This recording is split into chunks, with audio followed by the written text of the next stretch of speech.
To Turkey now, where President Recep Tayyip Erdogan has warned he will not tolerate street violence and public disruption after the arrest of Istanbul's Mayor Ekrem Imamoglu prompted some of the biggest shows of civil disobedience in more than a decade. Imamoglu, who was seen as the opposition's best hope to challenge Erdogan, was detained on Wednesday, facing charges of corruption and aiding a terrorist group. Among the protesters are many university students who are worried their country will take an even more authoritarian turn. Our correspondent Julia Hahn reports from Istanbul. We will resist and we will win, 23-year-old Derin Kush shouts to the crowd. She and thousands of other students have gathered in front of Istanbul City Hall to protest the arrest of their mayor. We young people don't want to leave Ekrem Imamoglu on his own, and we're here to defend the last crumbs of our democracy. There is no democracy left in this country. There's no law, no justice. The government ignores it all. For many here, there is far more at stake than the fate of an opposition mayor. They see Imamoglu's arrest as a politically driven attempt to eliminate the very man who could put an end to President Erdogan's increasingly authoritarian rule.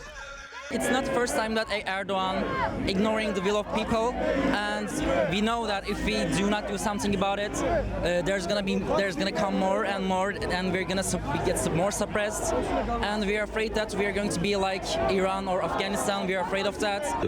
Popular two-term mayor Ekrem Imamoglu was taken in on Wednesday, facing charges of corruption and aiding a terrorist group. The move against him came just days before he was due to be named as his party's candidate for the 2028 presidential race. The mayor can be detained without charges for up to 4 days.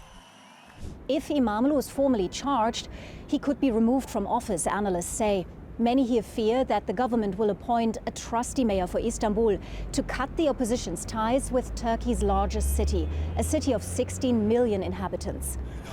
Imamoglu's party, the opposition CHP, has urged people to resist what they call a coup attempt and to continue taking to the streets despite a ban on protests. I am addressing all of Turkey. In a democratic matter, without resorting to violence, we seek our rights and claim what is ours. We own the streets. In Istanbul, Ankara and Izmir, some demonstrators clashed with police who put up barricades blocking key streets and squares. Several officers were injured and the authorities said they pressed criminal charges against dozens of people. Turkey's justice minister acknowledged people's right to demonstrate, but said street protests amid ongoing judicial investigations were unacceptable. He insists that the courts operate independently, and President Erdogan has dismissed the opposition's criticism as, quote, theatrics and slogans.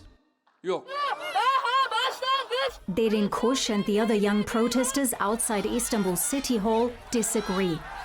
Most of them haven't seen any other leader than Erdogan, who's been at the helm of Turkish politics for more than 22 years. We want change now, and we're the ones who'll bring about that change at the ballot box and on the streets. Of course we have hope. I'm happier when I see this crowd because the people, the youth, everyone in Turkey will never give up. The government has shown little tolerance for protests in recent years and has cracked down on dissent.